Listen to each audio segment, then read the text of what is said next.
इधर ता देख केड़ा कि चिपड़ा तू उत्ते चढ़िया कौन तुसी आर्डर मंगाया डिलीवरी भाई पिज़्ज़े वाला कुड़े वाला ओ पिज़्ज़े वाला हां जी 11 नंबर का अपना घर यही है कौन है तुसी पिज़्ज़े वाले कुड़े वाले हां जी कुड़े वाले पिज़्ज़े वाले भाजी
अस्सलाम वालेकुम जी जी जी DSP पिज़्ज़ा जी मिल जाएगा जी एक्स्ट्रा लार्ज जी किस फ्लेवर में जी फजीता फ्लेवर अभी भेज देते हैं आपको 20 मिनट सफ़ान एक्स्ट्रा लार्ज लाइए यार तो नॉर्मली स्पेशल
हाँ जी भाई हेलो इधर उरे आओ चुंबड़िया किधर उरे आओ इधर ता देख केड़ा कि चिपड़ा तू उत्ते चढ़िया कौन तुसी कौन तुसी आर्डर मंगाया डिलीवरी भाई पिज़्ज़े वाला कुड़े वाला ओ पिज़्ज़े वाला भाजी भाजी पिज़्ज़ा सारी अपना नाम ही है हाँ जी 11 नंबर का अपना घर यही है कौन है तुसी पिज़्ज़े वाले कुड़े वाले हाँ जी कुड़े वाले पिज़्ज़े वाले हाँ जी इधर किधर भाजी ਤੁਹਾਡਾ ਆਰਡਰ ਤੁਸੀਂ ਲਿਖਾਇਆ ਵਾ ਪੀਜ਼ਾ ਤੁਸੀਂ ਲਾਰਜ पिज़्ज़ा मैं हाँ जी। ओ नहीं मैं नहीं भाई ਤੁਹਾਡਾ ਲੋਕੇਸ਼ਨ ਮੇਰੇ ਕੋਲ ਆਈ ਹੈ ਸਾਰੀ ਪਈ ਮੇਰੇ ਕੋਲ ਮੈਂ ਉਸ ਹਿਸਾਬ ਨਾਲ ਹੀ ਆਇਆ ਮੈਂ ਉਹ ਨਹੀਂ ਭਾਈ ਮੈਂ ਕੋਈ ਆਰਡਰ ਨਹੀਂ ਕੀਤਾ ਹੈਗਾ ਮੈਂ ਤੇ ਅੱਗੇ ਬਹੁਤ ਤੰਗ ਆ ਮੈਂ ਥੱਲੋਂ ਦੁਨੀਆ ਤੇ ਤੰਗ ਆ ਕੇ ਤਾਂ ਆਇਆ ਵਾਂ ਇਸ ਤੋਂ ਉੱਤੇ ਹੀ ਨਾ ਚੱਲੀ ਕਿਤੇ ਤਾਂ ਥੱਲੇ ਆਓ ਉਹ ਨਹੀਂ ਭਾਈ ਥੱਲੇ ਨਹੀਂ ਆਉਣਾ ਬੰਦਾ ਬਹੁਤ ਮਿਹਨਤ ਕਰਕੇ ਉੱਤੇ ਹੁੰਦਾ ਤੇ ਤੁਸੀਂ ਆਰਾਮ ਨਾਲ ਥੱਲੇ ਸੁੱਟ ਦਿੰਨੇ ਆ ਇਦਾਂ ਨਹੀਂ ਹੁੰਦੀ ਭਾਈ ਤੂੰ ਮੇਰੇ ਨਾਲ ਲੜਾਈ ਕਰ ਤੈਨੂੰ ਮੈਂ ਵੈਸੇ ਹੀ ਉੱਤੇ ਬੁਲਾ ਦੂੰਗਾ ਮਿਹਨਤ ਕਰ ਦੋ ਕਰਨੀ ਤੂੰ ਉਹ ਨਹੀਂ ਭਾਈ ਇਹ ਬੜੀਆਂ ਮਿਹਨਤਾਂ ਨਾਲ ਵਾਹ ਮੈਂ ਤਾਂ ਜਾਂਦਾ ਨਾ ਬੰਦੇ ਨੂੰ ਵੇਖ ਨਹੀਂ ਸਕਦੀ ਪਤਾ ਨਹੀਂ ਕੀ ਰੋਲਾ ਵਾ ਮੇਰੀ ਆਪ ਤੋਂ ਹੁਣ ਥੱਕ ਗਈ ਮੈਂ ਤੈਨੂੰ ਕਿੱਦਾਂ ਵੇਖਾਂ ਥੱਲੇ ਆ ਓਏ ਭਾਈ ਮੇਰਾ ਨਿਗਾ ਆਰਡਰ ਹੈਗਾ ਏ ਉਹ ਭਾਈ ਸਾਰੀ ਤੁਹਾਡਾ ਨਾਮ ਹਾਂਜੀ ਹਾਂਜੀ ਤੇ ਉਹਨਾਂ ਨੂੰ ਆ ਉੱਥੇ ਲਿਖਾਇਆ ਪਿੱਛੇ ਉਹਨਾਂ ਨੇ ਭਾਈ ਉਹਨਾਂ ਨੇ ਕਿਹਾ ਕਿ ਉੱਥੇ ਦੇ ਆਇਓ ਕੀ ਕਿਹਾ ਸੀ ਅੱਛਾ ਹੁਣ ਥੱਲੇ ਆਉਣਾ ਪਊਗਾ ਹਾਂਜੀ ਥੱਲੇ ਆਇਓ ਜੀ ਉਹ ਪੀਜ਼ਾ ਯਾਰ ਉੱਤੇ ਲੈ ਆਇਆ, ਮੈਂ ਥੱਲੇ ਨਹੀਂ ਗਿਆ ਹੋਣਾ, ਥੱਲੇ ਮੇਰੀ ਕਿਉਂ ਵੀ ਜਗ੍ਹਾ ਹੈ ਨਹੀਂ ਕਿ ਥੱਲੇ ਮੇਰੇ ਆ ਸਾਰੇ ਮੈਂ ਉੱਤੇ ਨਹੀਂ ਆ ਸਕਦਾ, ਕੱਲ ਦਾ 9 ਕੱਚਾ ਕੱਟਿਆ ਗਿਆ ਮੇਰਾ ਪੈਰ ਵਾਲਾ ਉੱਲਾ, ਤੇ ਮੈਂ ਉੱਤੇ ਨਹੀਂ ਚੜ ਸਕਦਾ। ਉੱਤੇ ਲੈ ਕੇ ਆ ਜਾ, ਉੱਤੇ ਖਾ ਲੈਨੇ ਆ। ਚੱਲ ਆ ਜਾਣਾ ਥੱਲੇ ਮੈਂ, ਮੈਨੂੰ ਕੈਚ ਕਰ। ਹਾਂਜੀ ਕੈਚ ਕਰ। ਉਹ ਤੂੰ ਚੰਗੀ ਗੇਂਦੋਂ, ਤੈਨੂੰ ਕੈਚ ਕਰ ਲਵਾਂ। ਤੂੰ ਇੱਥੇ ਚੜੇ ਕਿੱਦਾਂ ਤੁਸੀਂ? ਚੜਿਆ ਤੇ ਮੈਨੂੰ ਏਦਾਂ ਉੱਤੇ ਜਹਾਜ਼ ਤੇ ਗਿਆ, ਜਹਾਜ਼ ਨੇ ਲੰਘਿਆ ਸੀ, ਮੈਂ ਇੱਥੇ ਤੋਂ ਰੱਖ ਕੇ ਚਲ ਗਿਆ ਇੱਥੇ। ਬੜੀ ਗੱਲ ਆ। ਬਾਹਰੋਂ ਆਇਆ ਨਾ, ਬਾਹਰੋਂ ਆਇਆ ਇੱਥੇ ਲੈਣੀ ਕਰ ਮੈਂ ਆਪਦੀ ਬਦਲੀ ਨਾ ਕਰਾਣਾ। ਬਹਿ ਮੇਰੇ ਤੇ।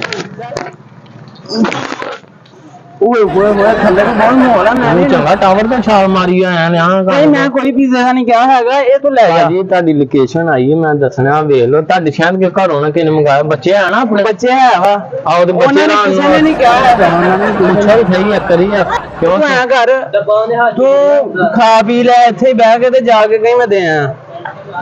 ਉਹ ਭਾਈ ਉਹਨਾਂ ਨੇ ਪੇ ਜੋ ਘੱਟ ਲਾਣੇ ਪੈਸੇ ਜੇ ਨਾ ਉੱਥੇ ਹੋਇਆ ਇੱਥੇ ਨਹੀਂ ਅਸੀਂ ਜਲੀਲ ਹੋ ਕੇ ਜਾਈਦਾ ਇੱਥੋਂ। ਕਿੰਨੀ ਆ ਪੇ ਤੇਰੀ? ਹਾਂਜੀ ਪੇ ਕਿੰਨੀ ਆ? ਪੇ ਮੇਰੀ 19,000 ਰੁਪਏ। 19,000 ਰੁਪਇਆ? ਹਾਂਜੀ ਉੱਤੋਂ 19,000 ਰੁਪਏ। ਉਤੋਂ ਕਿੰਨੇ ਹੋ ਜਾਂਦੇ ਆ? ਉੱਤੋਂ ਮੈਂ ਵਾਜੇ ਵਾਲਾ ਉੱਤੇ ਹੋ ਜਾਂਦੇ ਮੈਨੂੰ ਉੱਤੇ ਕਾਹਦੇ ਉੱਤੋਂ ਭਾਈ ਉਹ ਟਿਪ ਸ਼ਿਪ ਨਹੀਂ ਲੈਂਦੇ ਹੁੰਦੇ, ਉਹ ਟਿਪ ਸ਼ਿਪ ਤੈਨੂੰ ਮਿਲਦੀ ਨੀ ਗੀ। ਮੈਂ ਨਹੀਂ ਮੰਗਦਾ, ਕਿਉਂ? ਉਹ ਦਿੰਦੇ ਹੀ ਨਹੀਂਗੇ। ਉਹ ਕਈ ਬੰਦੇ ਏਦਾਂ ਵੀ ਕਿਹਨਾਂ 1000 ਦੇ ਤੇ ਤੂੰ ਕਹਿਣਾ ਵੀ ਹੈ ਨਹੀਂ ਟੁੱਟੇ, ਤੇ ਉਹ ਬਸ ਇਹ ਬਹਾਨਾ ਹੀ ਹੁੰਦਾ ਵਾ, ਉਹ ਜੇਬ 'ਚ 1000 ਪਾ ਕੇ ਉਹ ਜਾਂਦੇ ਆ ਬਕਾਇਆ ਦਿੰਦੇ। ਯਾਰ ਇਹਦਾ ਠੰਡਾ ਹੋ ਲਿਆ ਵਾ ਭਾਈ ਇਹ 'ਚ ਵੀ ਠੰਡਾ ਹੁੰਦਾ ਵਾ। ਹੋਰ ਇਹ ਹੀਟਰ ਲੱਗਾ ਵਾ। ਇਹ ਭਾਈ ਮੈਂ ਕਿਹਾ ਹੀ ਨਹੀਂ, ਆਰਡਰ ਮੇਰਾ ਹੁੰਦਾ ਵਾ ਬਸ। ਇਹ ਮੇਰਾ ਆਰਡਰ ਨੀਗਾ ਭਾਈ, ਮੈਂ ਨੀਗਾ ਇਹ ਮੰਗਾਇਆ ਹੈਗਾ, ਤੇ ਤੁਸੀਂ ਇਹ ਆਪ ਖਾ ਪੀ ਕੇ ਨਾ ਤੇ ਲੋਕੇਸ਼ਨ ਵੇਖੋ ਤੁਸੀਂ ਆਪਣੀ ਆ ਪੜੋ ਇੰਗਲਿਸ਼ ਵਿਖੇ ਪੜੀ ਉਹਨੇ WhatsApp ਕੀਤੀ ਉਹਨਾਂ ਨੇ ਕਿਹੜੀ ਲੋਕੇਸ਼ਨ